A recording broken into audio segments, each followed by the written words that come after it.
Good afternoon, everyone. Good afternoon, Mr. Franklin. So this paper is a part of a bigger project on the future of extractive industries in Latin America and the Caribbean. And we have received funding from the IDRC and the IDB for this study.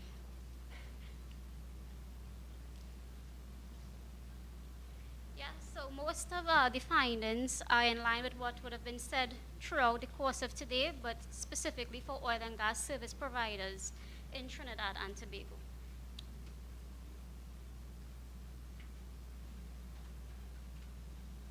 It's moving there, but not.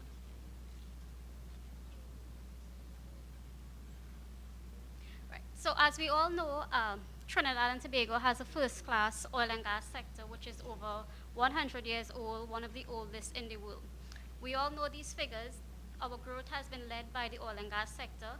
It contributes 45% of our GDP, 48% of government revenue, 80% of exports, but just 3% of our employment, given the capital-intensive nature of the industry. We all know that while we have been able to diversify within the oil and gas sector from oil to gas, then to petrochemicals, as we just saw, we have not been able to develop viable clusters outside of oil and gas. Currently, international prices are very low, and our oil fields are mature and depleted, and local production is on a decline. Also, our GDP growth has averaged negative 0.53% in the past 5 years. We have been running budget deficits. We have been increasing our debt. But I want to say that our oil and gas sector should not be viewed as an isolated enclave engaged solely in primary activity, but it can be a real driver of sustainable growth and development. How so? Our exploration and production companies do not complete all the tasks along the value chain themselves. These tasks are costly. They require highly specialized equipment, technology, skills, and knowledge. Instead, they hire service providers to provide specialized services and equipment.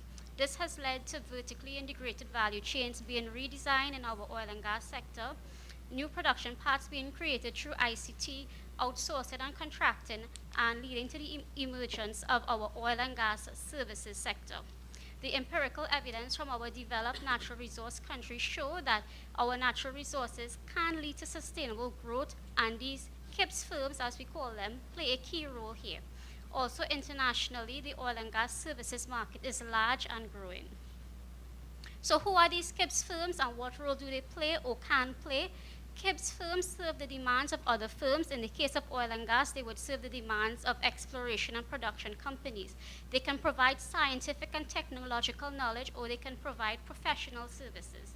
These KIPS firms are considered to be the most innovative within the services sector, with a performance comparable to that of high-tech manufacturing. KIPS firms are viewed as knowledge-creating entities which help with knowledge transfer, innovation, productivity, and diversification. How is this so? The services that these firms provide are not only demanded by our oil and gas exploration and production companies, they are demanded by other sectors locally as well as in export markets, and therefore represent a route to diversification. Globally, the share of these knowledge-intensive services has been increasing, and these KIPS firms are viewed as a main engine to future growth. So the objective of this study is to examine the role of these KIPS firms in Trinidad and Tobago's oil and gas sector. We use primary data, secondary data, and firm case studies. I will only be presenting the primary data today given the time constraints. So looking at the Trinidad and Tobago oil and gas services sector and our oil and gas KIPS firms, we have a growing services sector, although slightly. The contribution to GDP has increased from 4% to 5% from 2001 to 2012. Also, direct capital in the sector has increased by almost threefold from 2001 to 2012. Also, the services sector employs a third of all of our oil and gas workers. In terms of our KIBS firms, we have approximately 300 to 400 KIBS firms operating. These firms operate along the entire oil and gas value chain, providing professional and traditional services. These firms are mainly SMEs and family-owned firms, but are well established. We also have subsidiaries of major conglomerates operating, as well as multinational corporations. While most of these firms serve the local market, we have approximately 20 to 30 local firms who have developed capacity to operate and export regionally and internationally. So from the primary data collected, I examine. Yes. Yeah, so from the primary data collected, we examine knowledge transfer in terms of establishing knowledge linkages in the economy by looking at the sources of information these firms would have used in innovation. For innovation, we look at innovation cooperation among.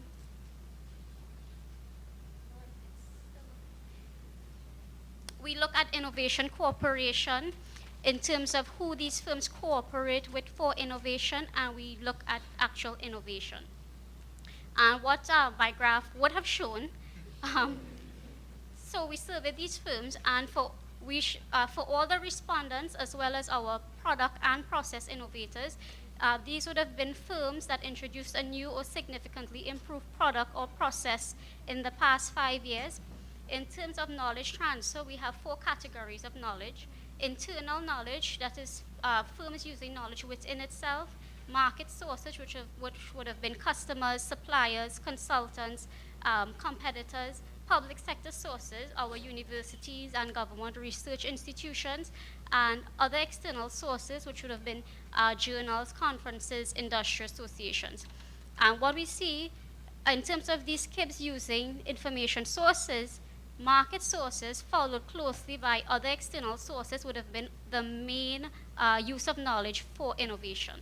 This is then followed by sources internal to the firm, and performing the worst or very badly would have been university sources and government research institutions. So for innovation cooperation, this would have been partners that KIBS firms would have cooperated with. Again, customers are the main innovation partner, followed closely by suppliers. Our government institutions and university played very, very small role in innovation cooperation with these firms. So now looking at actual innovations implemented by our KIBS firms. For product innovation, 84% of the firms surveyed stated that they introduced a new or significantly improved product in the past 5 years. Most of these products were successful, as only one product failed. Most of these products were also new to the market. 68% of the product innovators stated that the product wasn't demanded before. 85% stated that the innovation increased the number of products offered. However, the majority of these product innovations came from external knowledge sources and imported license, basically, imported technology. 64% of the product innovators stated that they used a licensed technology, and 67% of the product innovators imported the technology. And our firm case studies also show that the majority of the product innovations came from external knowledge sources. Looking at process innovations, 68% of the firms introduced a new or significantly improved process in the past 5 years. But based on the survey results, these process innovations didn't necessarily improve firm productivity or performance. 73% of the process innovators stated that their process innovation didn't result in a fall in labor costs. 73% stated that the process innovation didn't reduce the input materials per unit or reduce the energy costs per unit. What we found was that these firms implemented these process innovations to meet health and safety and environmental standards. And the case studies also show this. So, uh, while the percent of firms that introduce product or process innovations would have seemed high, if we examine our innovation data more closely in terms of innovative activity, looking at implementing an innovation strategy or having a formal um, leader for innovation, we see that innovation activity is very low. That's one I need to see. Yeah. So only 38% of the firms had an innovation strategy. Only 36% had a structure for innovation. 36% had a formal department for innovation. 32 had an innovation leader. Just 13% of these firms had an innovation budget, and just 11% of these firms would have filed patents in the last 3 years. So what we may conclude is that these product innovations came mainly from external sources rather than being generated internally, and the process innovations were probably more a matter of meeting environmental and regulatory standards rather than these KIBS firms wanting to be innovative and generating internal knowledge. So why is this happening? We identified several barriers to innovation and growth in the industry. And what we found that we had asymmetric information failures at several levels. There's currently no means of sharing information between our KIBS firms and our exploration and production companies.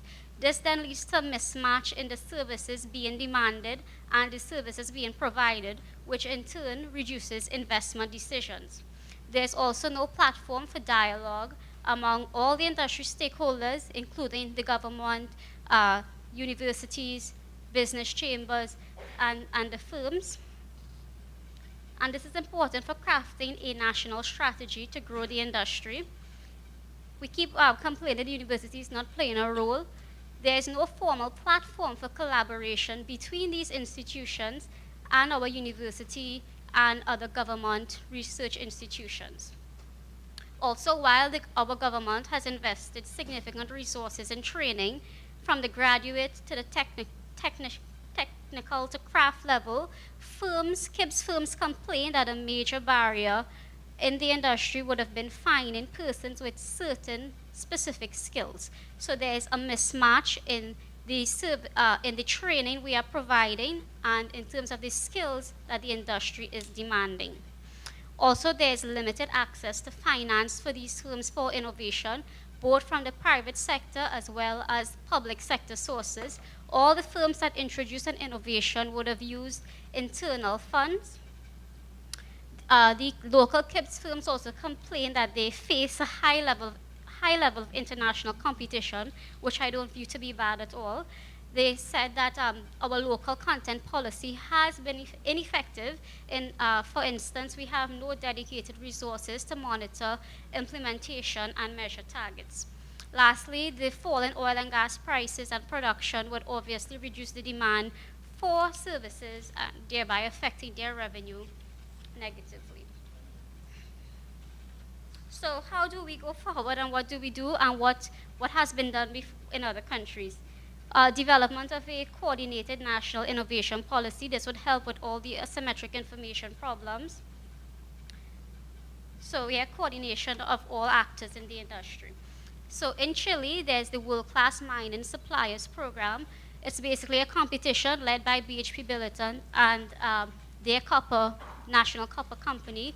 It's a competition where the mining companies say these are the problems we face. You show me the most innovative challenge, the most innovative solution to the challenge. And this has increased innovation and technology in the Chilean mining sector and has significantly increased their exports.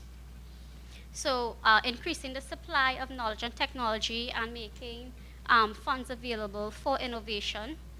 In Norway, there's Innovation Norway, which is a state-owned bank, and basically they provide the funding for these firms to innovate. Innovation is risky and it is expensive, and there are going to be failures, and you need the money for it. And in Norway, this is what the government has done.